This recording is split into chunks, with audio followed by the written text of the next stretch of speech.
What does it mean to live?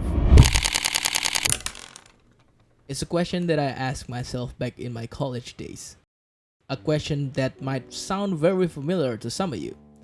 This question comes when I am at a loss. You can call it a phase or an early existential crisis, but I kept asking myself that time, if life is about studying what you don't really like and eventually working in a job that you don't really like, then what's the point?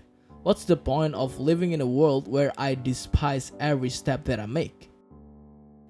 And then I came across Barakamon, an anime about calligraphy prodigy named Honda Seishu, who was thrown by his father to an island. Before he was thrown to this island, Honda was an arrogant, prideful calligrapher who's so full of himself that it made his work less emotional, dull, and basic. And that's exactly what the director said when criticizing his work. And after saying that, Honda knocked him off. And that's the reason why he was sent to this island. And then there's Naru, a girl with full spirit that is always excited about everything. His relationship with Naru is something special. They sorta learn from each other. By being around Naru, Handa realized how simple kids are and how simple life can be if you just have fun.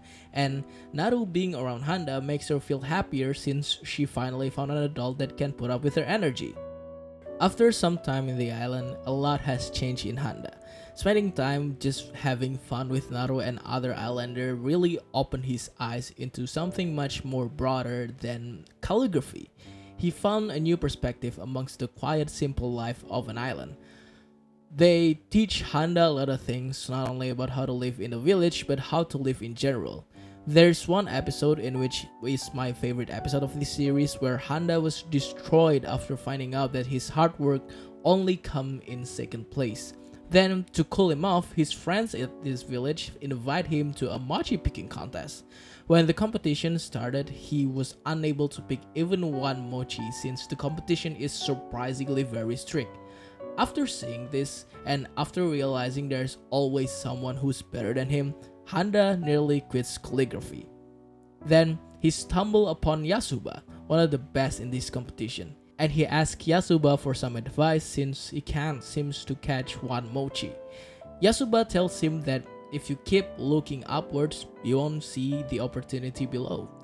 Be patient, take it slow, and if someone took the opportunity before you, then let them take it, and find the opportunity somewhere. If you're passing up what you can't take and pick up what you can, eventually, you'll get there, she said. This moment really changed Handa's perspective on things. Even after he met the kid that beat him in that calligraphy contest that destroyed him, instead of getting mad, he's actually very grateful for him. This encounter, in my opinion, is one of the most impactful moments of this series. It's sorta the turning point of Handa, or one of the turning point of Handa. It's where Handa becomes more mature as a person and starts seeing what he can do to move forward instead of doing the same thing.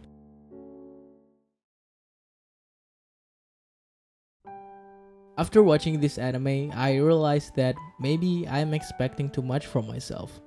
Maybe I am too focused on achieving something or becoming something without acknowledging what I got below me. Maybe the reason why I am at a loss is not because I don't have things that I want, but I fail to recognize the things that I have. I'm too focused on getting what I want to get instead of what I can get. I exhaust myself to the point where I blinded myself over all the opportunities that I can actually do.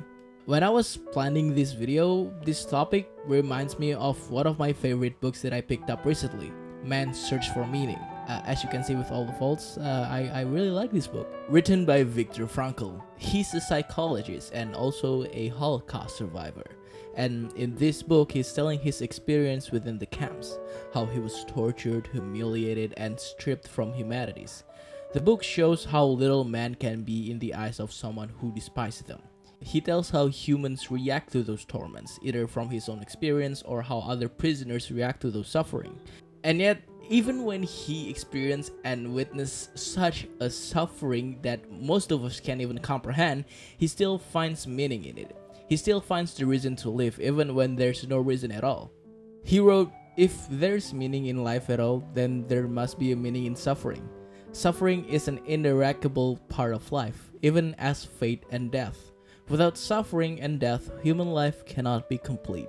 The book taught me so many lessons through the lens of Frankl. Though I probably may not ever experience what he went through, he still taught me a lot on how to live. How suffering is part of the deal, how struggle is all part of life itself, no matter how big or little it is. Without hardship, life is meaningless to say the least. This is also somewhat correlates with Barakamon. Without Handa experiencing the loss in his career, he can't find what it is to be a calligrapher and what it is to actually live.